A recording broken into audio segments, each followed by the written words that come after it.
I got inspired to write Brand New World during the pandemic. In April of 2020, during those first weeks of lockdown, I started teaching a course on entrepreneurial marketing at the Foster School of Business at the University of Washington here in Seattle. Going back to school to teach turned into one of the greatest learning experiences of my life.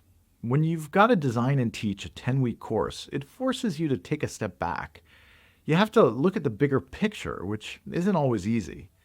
Last year, I started sharing some of my writing as a newsletter on LinkedIn.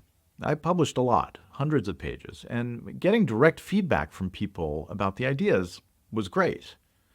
Writing a book is hard, and getting a book published is really hard. Over the past few months, I've been working on a book proposal, which is basically a pitch to publishers that includes a summary of the book, who's going to read it, why they'll want to read it, all of that kind of stuff. And in the process, I've changed how I'm thinking about it. See, I don't want to write a book for marketing people or for brand people or for entrepreneurs. There are plenty of books out there that do that well enough. The ideas that I'm most interested in writing about and that I'll be talking about in these videos are ideas that I think all people need to understand. I've realized I'm writing a book about business that isn't a business book. It's a people book. It's about the stories that we believe and how those stories shape the world that we live in. And we live in a world that's in transition. We all feel it. We all know it.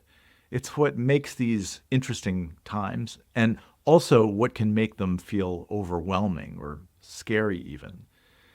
But I believe that if we better understand how and why we got here, we can approach this transition with confidence and creativity, maybe even a little optimism. We've got a lot more power and more options than we think. That's why I'm writing this book, and it's also why I feel like I can't not write it.